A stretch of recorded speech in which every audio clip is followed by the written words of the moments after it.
भारत के प्रथम chief of defence staff general Bipin Rawat ji की चतुर्थ पुण्य स्मृति में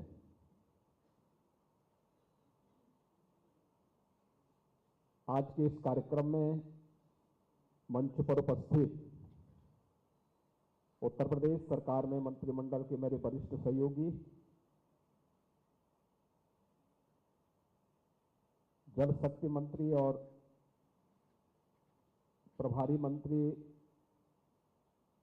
गोरखपुर श्री स्वतंत्र देव सिंह जी, डॉक्टर संजय निषाद जी, गोरखपुर के महापौर डॉक्टर मंगलेश श्रीवास्तव जी, जिला पंचायत अध्यक्ष श्रीमती साधना सिंह जी, सभी माननीय जनप्रतिनिधिगण, समारोह में विशिष्ट अतिथि के रूप में उपस्थित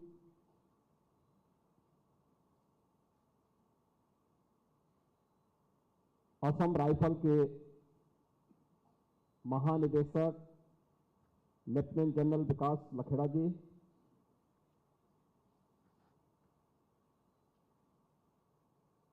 जनरल बिपिन रावत फाउंडेशन के अध्यक्ष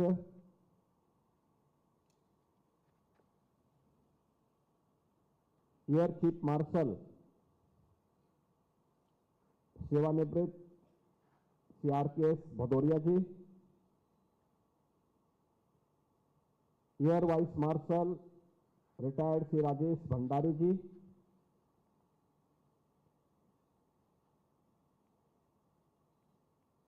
जनरल रावत की सुपुत्री श्रीमती कृतिका रावत जी, सुश्री तारजी रावत जी,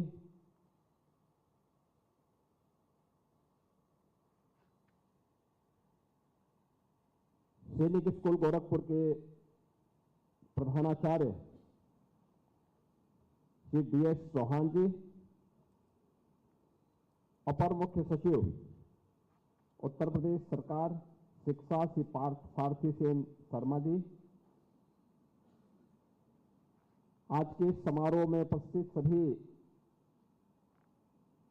हमारे सम्मानित अतिथिगण, सैनिक स्कूल परिवार से जुड़े हुए सभी यहां के शिक्षकगण, सैन्य अधिकारीगण और सैनिक स्कूल के हमारे सभी कैडेट्स, उपस्थित अन्य बहनों और भाइयों, मैं सबसे पहले उत्तर प्रदेश सरकार और उत्तर प्रदेश की जनता की ओर से भारत के प्रथम chief of defence staff general Bipin Rawat ji की पुण्य स्मृति को नमन करते हुए उन्हें विनम्र श्रद्धांजलि अर्पित करता हूं। मुझे अत्यंत आनंद की अनुभूति है कि हमने आज उनकी स्मृति को इस सैनिक स्कूल के साथ जोड़ा है और सैनिक स्कूल का ये दायित्व है कि प्रतिवर्ष 8 दिसंबर की तिथि को जनरल रावत और उनके साथ जिन्होंने शहादत को प्राप्त किया, उन सभी के स्मृति दिवस को यहां पर आयोजित करके हमारे कैडेट्स के मन में राष्ट्रभक्ति और जीवन के उच्च आदर्शों के प्रति एक नई प्रेरणा दिवस के रूप में इस दिवस को यहां पर आयोजित करें। मैं धन्यवाद दूंगा जनरल बिपिन रावत फाउंडेशन के सभी पदाधिकारियों को और खासतौर पर श्री मंजीत नेगी जी को और उनकी पूरी टीम को, जिन्होंने लगातार जनरल रावत की स्मृति को जीवंत बनाए रखने के लिए वर्तमान और भावी पीढ़ी के सामने उनके योगदान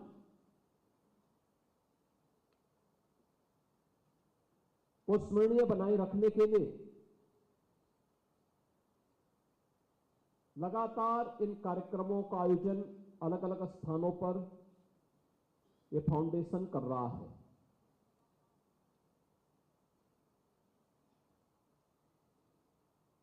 भारत के तीनों सेनाओं के सर्वोच्च पद पर आसीन रहने के बावजूद भारत की सेना में सबसे बड़े रिफॉर्मर के रूप में कार्य करने के बावजूद भारत के कई महत्वपूर्ण सैन्य ऑपरेशन को उनके नेतृत्व में सफलतापूर्वक आगे बढ़ाने के बावजूद जब जनरल रावत से कभी मुलाकात होती थी, वही सहजता, वही सरलता, हृदय को छू लेने वाली एक भावनात्मक लगाव, लेकिन मातृभूमि के प्रति उतना ही समर्पण का भाव, ये बहुत कम देखने को मिलता है। मैंने उन्हें गोरखपुर में गोरखपीठ के द्वारा संचालित संस्थाओं के एक समारोह में आमंत्रित किया था और कितनी सहजता सरलता थी, बच्चों के प्रति कितनी उदारता थी, कितनी संवेदनशीलता थी, लेकिन मातृभूमि के प्रति उतना ही समर्पण और देश के दुश्मनों से निपटने की उतनी दृढ़ इच्छा शक्ति उनके अंतःकरण में भी देखने को मिलती थी। जब कहीं भी उनसे मुलाकात होती थी, उत्तराखंड के कुछ कार्यक्रमों में मुझे उस दौरान जाने का अवसर मिला था जिसमें जनरल बिपिन रावत जी मौजूद थे, या दिल्ली के किसी समारोह में कभी मुलाकात होती थी, या फिर कभी उनका लखनऊ में आगमन होता था, तो हमेशा देवभूमि उत्तराखंड का भाव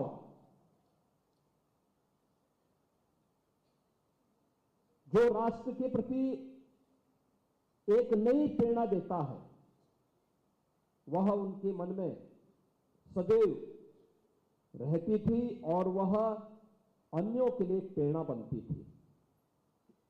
भारत माता के ऐसे महान योद्धा को स्मरण करना हर भारतवासी का दायित्व होना चाहिए और उनकी स्मृति को सैनिक स्कूल के माध्यम से हम आगे बढ़ा सकें, इस उद्देश्य से आज उनकी प्रतिमा और उनकी स्मृति में बने हुए सभागार के लोकार्पण कार्यक्रम के अवसर पर मुझे उनको स्मरण करने, उनकी स्मृतियों को नमन करने का यह अवसर प्राप्त हुआ है।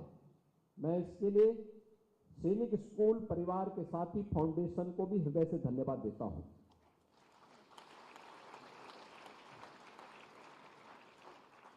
श्रीमद् भगवद गीता का यह मंत्र जिसके बारे में श्री मंजीत नेगी जी ने अपने उद्बोधन में कहा भी, वे अक्सर इस बात को कहते थे और हर व्यक्ति को इस बात के लिए प्रेरित भी करते थे कि हतो वा प्राप्त से स्वर्गम जित्वा वा भोक्ष से महीम। यानी अगर युद्ध भूमि में शहीद हो जाओगे, बलिदान हो जाओगे तो स्वर्ग का उपभोग करोगे, जीतोगे तो धरती का राज करोगे। यह एक सैनिक के साथ साथ हर नागरिक पर बराबर लागू होता है।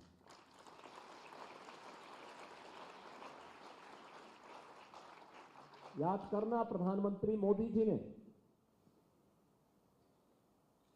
देश की आजादी के अमृत महोत्सव वर्ष में भारतवासियों का आह्वान किन मुद्दों पर किया था? उन्होंने एक ही बात कही थी कि 2022 में भारत अपनी आजादी का 75 वर्ष पूरा कर रहा था। तब उन्होंने कहा था, उन्होंने कहा हमें 100 वर्षों की एक कार्य योजना को लेकर के आगे बढ़ना चाहिए। कि देश जब अपनी शताब्दी महोत्सव मना रहा होगा तब कैसा भारत चाहिए? क्या कोई सच्चा भारतीय ऐसा होगा जो असुरक्षित भारत चाहता होगा, कमजोर भारत चाहता होगा, गरीब भारत चाहता होगा? नहीं। एक सच्चा भारतीय होगा जो चाहता होगा कि मेरा देश आत्मनिर्भर हो, मेरा देश विकसित भारत हो, मेरा देश सुरक्षित भारत हो। अगर सुरक्षित और आत्मनिर्भर भारत, सुरक्षित भारत की संकल्पना को पूरा करना है तो इसके लिए क्या करना है? उन्होंने कहा 5 प्रण हर व्यक्ति को मानने पड़ेंगे, अपने जीवन का हिस्सा बनाना पड़ेगा। ये 5 प्रण हर भारतवासी के लिए प्रधानमंत्री मोदी जी ने कहे। पहला, अपनी विरासत पर गौरव की अनुभूति। हम भारत के अंदर भारत के दैवीय महापुरुषों का सम्मान करते हैं, भारत के वीर सैनिकों का सम्मान करते हैं, भारत के महापुरुषों का जिन्होंने देश की आजादी के लिए विदेशी आक्रांताओं के हमलों का सामना करते हुए वीर गति को प्राप्त किया था, उन सबका सम्मान करते हैं। हम राम की परंपरा पर, कृष्ण की परंपरा पर, महाराणा प्रताप, छत्रपति शिवाजी महाराज, गुरु गोविंद सिंह जी महाराज की विरासत पर गौरव की अनुभूति करते हैं। हर भारतवासी झांसी की रानी लक्ष्मीबाई को सम्मान देता है, उन महापुरुषों को सम्मान देता है जिन्होंने मातृभूमि के लिए कुछ योगदान दिया है। ये हमारी विरासत है। विरासत को नजरअंदाज करके कोई समाज कभी आगे नहीं बढ़ सकता, प्रगति नहीं कर सकता। असमंजस की स्थिति हमारे सामने नहीं होनी चाहिए, स्थिति स्पष्ट होनी चाहिए।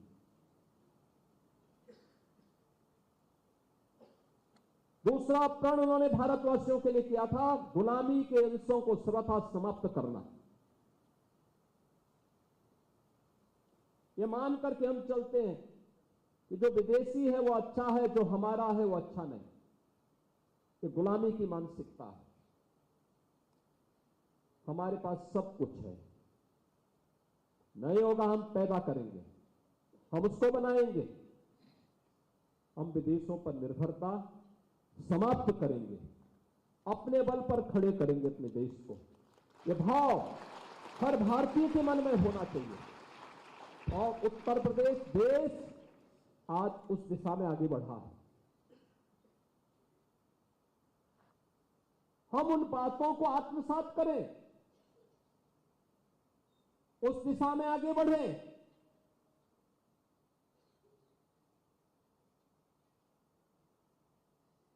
हम सिकंदर को क्यों महान कहें? हम महाराणा प्रताप, छत्रपति शिवाजी और गुरु गोविंद सिंह जी महाराज को, पृथ्वीराज चौहान को, जनरल बिपिन रावत को महान क्यों नहीं कहते? भारत के अंदर परमवीर चक्र विजेता जो हमारे वीर सैनिक रहे हैं, हमारे लिए वे महान हैं। हमारे लिए विदेशी आक्रांता महान नहीं हो सकता है। जिन लोगों ने इतिहास में छेड़छाड़ करके विदेशी आक्रांताओं को महान बनाने का कुत्सित प्रयास किया है, ये गुलामी की मानसिकता है। उस गुलामी की मानसिकता को पूरी तरह त्यागना होगा। विदेशी वस्तुओं को अच्छा बनाने वाले और भारत के कारीगरों को, श्रमिकों की मेहनत को अपमान करने वाली गुलामी की मानसिकता से ग्रसित है। हमें उस मानसिकता से उभरना पड़ेगा। तीसरा प्रण प्रधानमंत्री जी ने हर भारतवासी के लिए कहा था, अपनी सेना के प्रति, मिलिट्री, पैरामिलिट्री और पुलिस की यूनिफॉर्म के प्रति सम्मान का भाव। हम वीर सैनिकों का सम्मान करें।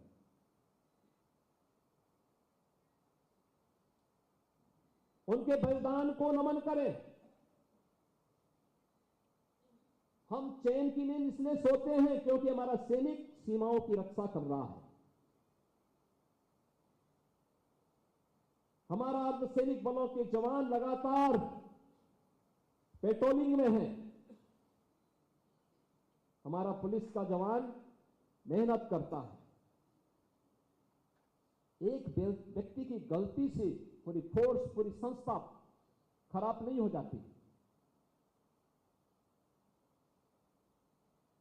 उनके प्रति श्रद्धा और सम्मान का भाव हर भारतवासी के मन में होना चाहिए।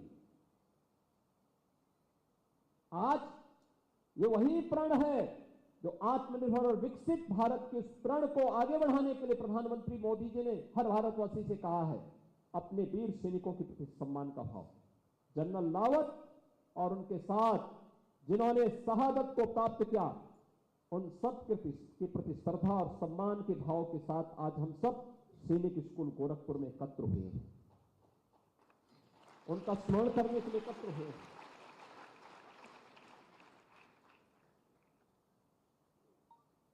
चौथा प्रण जो प्रधानमंत्री जी ने कहा था वह है सामाजिक एकता पर बल, समाज को जोड़ना। तोड़ने के लिए तो बहुत लोग हैं। कोई जाति के नाम पे तोड़ रहा है, कोई क्षेत्र के नाम पे तोड़ रहा है, कोई भाषा के नाम पे बांट रहा है, तमाम अन्य वादों के आधार पर। और जितने भी तोड़क तत्व हैं, जब ये सत्ता में आते हैं केवल अपने परिवार के लिए सोचते हैं। अपने परिवार की प्रॉपर्टी विदेश में बनाते हैं। कोई विदेश में होटल खरीदता है, कोई द्वीप खरीदता है, देश का पैसा वहां जाता है, भारत को दलिद्र करने के सारे षड्यंत्र करते हैं, देश को विभाजित करने का पाप करते हैं। ये लोग वही पाप कर रहे हैं जो जाति के नाम पर समाज को बांट रहे हैं, क्षेत्र और भाषा के नाम पर समाज को बांट रहे हैं। ये लोग वही पाप कर रहे हैं जो पाप कभी जयचंद और मीर जाफरों ने की देश के अंदर किया था। हमें ऐसे तत्वों से सावधान और सतर्क रहना होगा। एक तात्कालिक लॉलीपॉप से समाज का कल्याण नहीं होने वाला है, देश का कल्याण नहीं होने वाला है। देश का कल्याण तब होगा जब समाज में एकता होगी, कोई भेदभाव नहीं। हम सब भारतीय होने के नाते एक हैं। जब डॉक्टर भीमराव अंबेडकर जी से पूछा गया था एक बार, क्या आप अपने आप को किस रूप में देखते हैं, उन्होंने पूछा आपका प्रश्न किस संदर्भ में है। उन्होंने कहा था मेरा संदर्भ इस बात को लेकर के है क्योंकि उस समय कुछ जगह जातीय आंदोलन चल रहे थे और कुछ जगह क्षेत्रीय आंदोलन चल रहे थे। उन्होंने कहा कि देखो, हम हर भारतवासी का दायित्व बनता है, हम पहले भी और अंत में भी हमारी पहचान एक भारतीय के रूप में होनी चाहिए। और मैं फिर कहूंगा आपसे भी, बाबा साहब भीमराव अंबेडकर अगर इस बात को कह सकते हैं, ये कहते हैं कि भारत के संविधान के शिल्पी हैं, तो हम सबका भी दायित्व बनता है बिना भेदभाव के एक समरस समाज की स्थापना करके जो भी अपने आप को भारतीय बोलने में गौरव की अनुभूति करता है वो हमारा है, और जिसको भारतीय बोलने में गौरव की अनुभूति नहीं होती है वही पराया है। उसको बोलना चाहिए वहीं जाओ जहां आपको अपना सब कुछ मिले। और पांचवा जो हर नागरिक के लिए आवश्यक है वह है नागरिक कर्तव्य।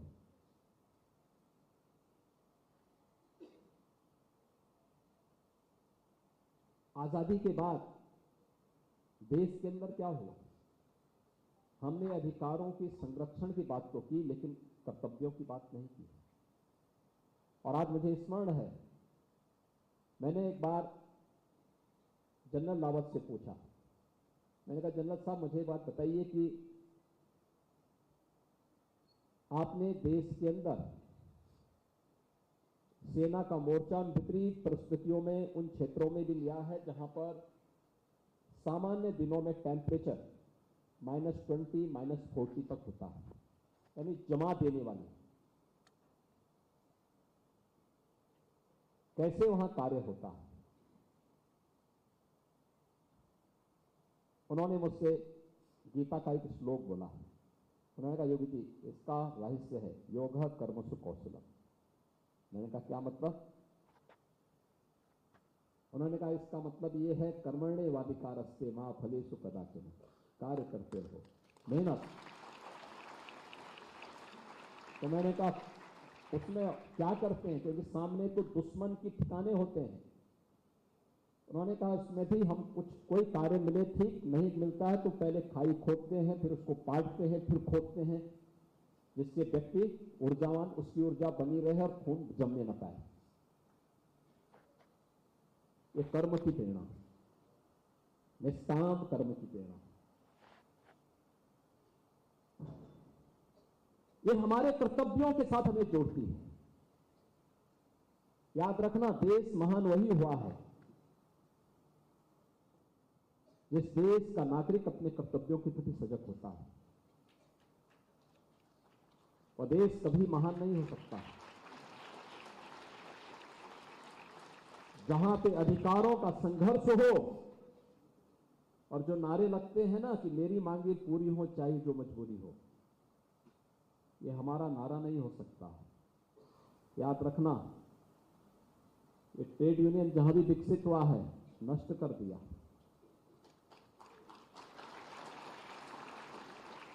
गोरखपुर में जो आज फर्टिलाइजर कारखाना चल रहा है ना, 1990 के पहले ऐसे ही चलता था।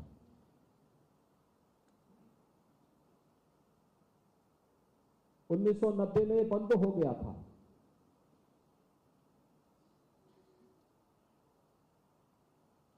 उन्नीस सौ 1980 के दशक में इसमें एक बीमारी घुसी थी, यही कि हमारी मांगे पूरी हो चाहे जो मजबूरी हो, और वह दीमक की तरह इतना खोखला इसको बना दिया कि 1990 में एक बार बंद हुआ, हमेशा के लिए बंद हो गया।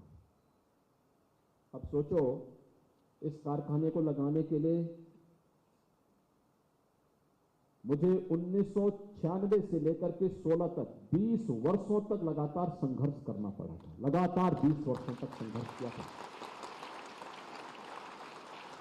सड़क से संसद तक की लड़ाई लगातार करता रहा, और तब 16 में बना। आप मुझे बताओ आज कारखाना भी चल गया, पहले से तीन गुनी क्षमता पे चल रहा है कारखाना, नया कारखाना, नई टेक्नोलॉजी के साथ हम लोग यहां पे स्थापित करवाए। और अगर कारखाना बना है तो फर्टिलाइजर कारखाने के साथ ही सैनिक स्कूल भी बन गया है।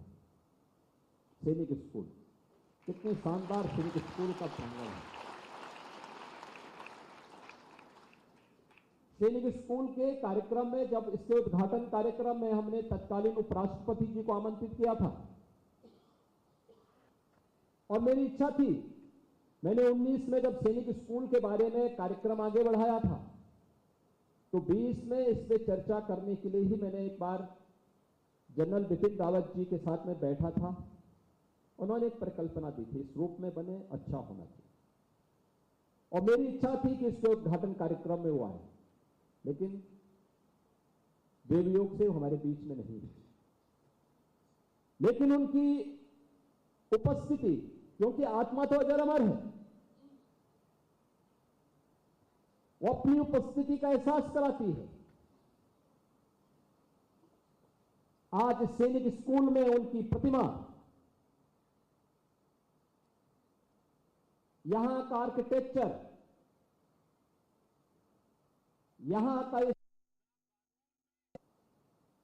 उनकी स्मृति को और उनकी जीवंतता को, उनकी अजर और उनकी अमरता को हम सबकी स्मृति में सदैव बनाए रखेगी। और इस देश से जब मेरे मन में बात आई, उस समय उपराष्ट्रपति जी ने भी इस बात, क्योंकि वह सैनिक स्कूल के पूर्व प्रोडक्ट थे, तो मैंने उनको उस समय आमंत्रित किया था। वो आए थे, उन्होंने यहां देखा, उन्होंने कहा साहब मैं तो देश भर के कई सैनिक स्कूलों में जा चुका हूं और मैंने देखा, लेकिन मुझे बहुत अच्छा लगा कि जो भी बच्चे इस सैनिक स्कूल में यहां पर पढ़ाई करेंगे, यहां आएंगे, जिनका सिलेक्शन यहां के लिए होगा, वह बहुत अच्छे ढंग से यहां से शिक्षा भी ग्रहण करेंगे और यहां के प्रशिक्षण के साथ भी जुड़ेंगे।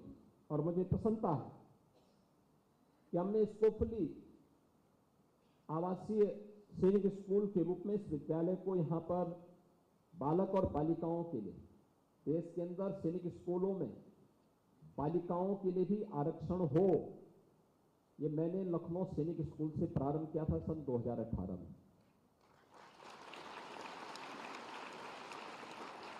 और यहां पर हम लोगों ने बालिकाओं के लिए भी अलग से छात्रावास बनाए हैं, बालकों के लिए भी बनाए हैं।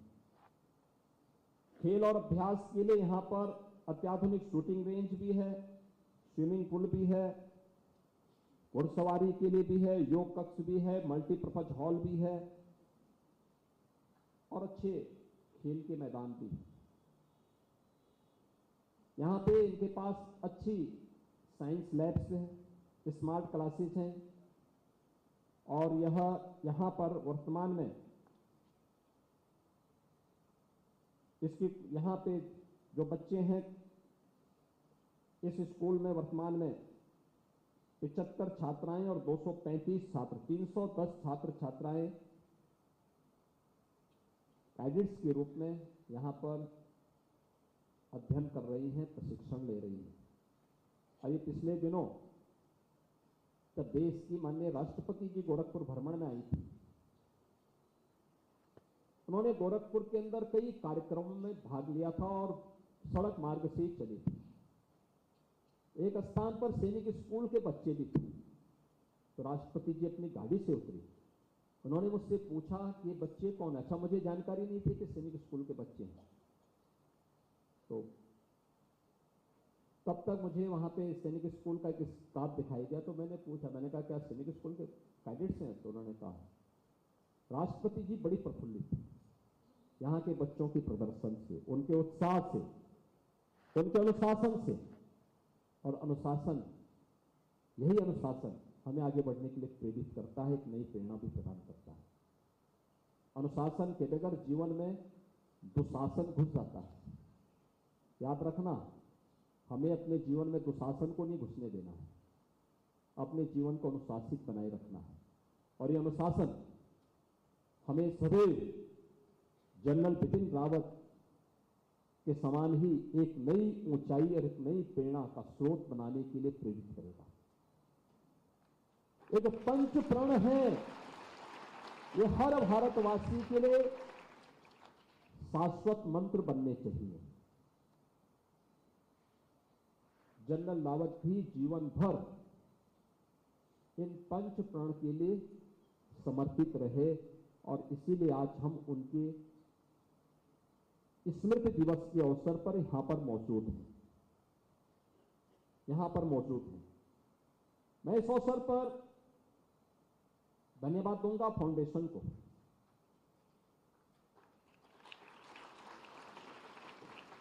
Air chief marshal RKS Bhadauria ji को भी, श्री मंजीत नेगी जी को भी, संकेत सिंह जी को भी, जो लगातार जनरल लावत की इस स्मृति को जीवंत बनाए रखने के लिए कार्य कर रहे हैं। मैं इस अवसर पर अभिनंदन करूंगा जनरल लावत की दोनों पुत्रियों का, श्रीमती कीर्तिका रावत जी का, सुश्री तारजी रावत जी का। दोनों ने कितनी हिम्मत से काम लिया, कितनी मजबूती के साथ अपने पिता के धैर्य को, राष्ट्र के प्रति उनके समर्पण को और जीवन के अनुशासन को अपने जीवन का हिस्सा बना करके लगातार अपने पूज्य पिता की स्मृति के साथ लगातार उनके द्वारा लगातार उसमें एक सकारात्मक सहयोग किया जाता है। और किसी भी पुत्री के लिए इससे बड़ा गौरव और क्या हो सकता है कि उनके पिता देश के लिए बलिदान हुए हैं, देश के लिए उनका पूरा जीवन समर्पित था। इस प्रकार की प्रेरणा बहुत कम हमें देखने को मिलती है। आपको याद होगा गुरु तेग बहादुर जी महाराज और गुरु गोविंद सिंह जी महाराज के जीवन में भी एक बात सामने आती है। कहते हैं जब कश्मीर में औरंगजेब के सिपह सालार वहां के जो मूल निवासी कश्मीरी हिंदुओं का कत्लेआम कर रहे थे, तो कश्मीरी पंडितों की एक टुकड़ी सहायता मांगने के लिए कई जगह गई, कोई सहायता नहीं मिली, तो अंत में वे गुरु तेग बहादुर जी के पास गए। वे अपने परिवार के साथ बैठे हुए थे और जब उन्होंने गुरु तेग बहादुर जी के सामने ये कहा कि कश्मीरी पंडितों का अस्तित्व खतरे में है, आप कुछ करिए, तो गुरु तेग बहादुर जी ने कहा कि हां, इन आक्रांताओं का जवाब देने के लिए कोई बड़ा बलिदान चाहिए, बड़ा बलिदान चाहिए। कश्मीरी हिंदू देखता रहे उसमें किसका बलिदान चाहिए, हम तो मारे ही जा रहे हैं। तब गुरु गोविंद सिंह जी, जिनकी उम्र मात्र 9 वर्ष की थी, तब उन्होंने गुरु तेग बहादुर जी महाराज से कहा कि आपसे बड़ा कौन है, आप क्यों नहीं इसका प्रतिकार करते हैं, इस अन्याय का प्रतिकार आप क्यों नहीं करते हैं। और उस अन्याय का प्रतिकार करने की सजा क्या थी? गुरु तेग बहादुर जी का सिर औरंगजेब ने धड़ से अलग कर दिया था। यह अत्याचार और अन्याय सहन करने के बावजूद भारत की विजय यात्रा रुकी नहीं। गुरु तेग बहादुर जी महाराज, गुरु गोविंद सिंह जी महाराज का स्मरण हर भारतीय करता है, लेकिन औरंगजेब या उसके किसी आक्रांता को कोई भी भारतीय सम्मान नहीं देता है, क्योंकि विदेशी आक्रांता थे, एक गुलामी के प्रतीक थे, भारत को रौंदने के लिए आए थे और भारत उन्हें कभी सम्मान नहीं दे सकता है। एक सच्चा भारतीय इन आक्रांताओं को कभी सम्मान नहीं दे सकता है, और वह आज भी हम सब देखते हैं। जनरल बिपिन रावत की दोनों पुत्रियां इस स्मृति को जीवंत बनाए रखने के लिए लगातार कार्य कर रही हैं और सचमुच उनका धैर्य, उनका अनुशासन, अपने पिता की प्रेरणा से उनका समर्पण अभिनंदनीय है। मैं इस अवसर पर उनकी उपस्थिति के लिए उनका हृदय से स्वागत भी करता हूं।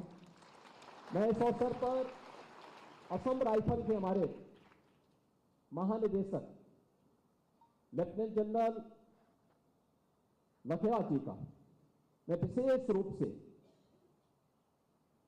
इस अवसर पर हृदय से धन्यवाद देता हूं कि वे आज गोरखपुर में आए। असम राइफल से जुड़े हुए काफी बड़ी संख्या में जो उनके ट्रूप्स हैं रिटायर्ड, वे सभी यूपी में काफी बड़ी संख्या में रहते हैं। पिछले दिनों उनके वेलफेयर के लिए कुछ कार्यक्रमों को लेकर के वे आए थे और बहुत अच्छा लगा मुझे कि उस सिस्टम का जो सर्वोच्च पद पर बैठा हुआ व्यक्ति है वह अपने एक एक सिपाही के बारे में, एक एक जवान के बारे में, एक एक रिटायर्ड अधिकारी के बारे में जानकारी भी रखता है और जानकारी रखने के साथ साथ उनके वेलफेयर के लिए रिटायरमेंट के बाद भी उनको कोई परेशानी न हो, सेवा के दौरान भी कोई परेशानी न हो, अगर सोच रहा है तो सचमुच भारत का भविष्य उज्जवल है। क्योंकि यही टीम वर्क हमें आगे बढ़ने के लिए प्रेरणा देती है। ये टीम वर्क है, एक परिवार का भाव। ये परिवार का भाव रहेगा तो टीम वर्क और सुदृढ़ होती है। हम सब भारतवासी 140 करोड़ भारतवासी एक स्वर में जब बोलते हैं, भारत की समस्या का समाधान होता है। भारत की ताकत दुनिया के अंदर दिखाई देती है और उसी ताकत का एहसास कराने की एक प्रेरणा हम सबके सामने है भारत के प्रथम सीडीएस जनरल बिपिन रावत। मैं एक बार फिर से उनकी स्मृति को नमन करता हूं, उनकी चतुर्थ पुण्य स्मृति पर उन्हें विनम्र श्रद्धांजलि अर्पित करता हूं। फाउंडेशन को, सैनिक स्कूल परिवार को हृदय से धन्यवाद देता हूं और विश्वास व्यक्त करता हूं कि 8 दिसंबर की तिथि जनरल रावत की स्मृति के लिए आप सदैव यहाँ पर कोई ना कोई कार्यक्रम उनकी स्मृति में होना चाहिए। इस विश्वास के साथ आप सबके प्रति मैं अपनी शुभकामनाएं देता हूं। धन्यवाद। जय हिंद।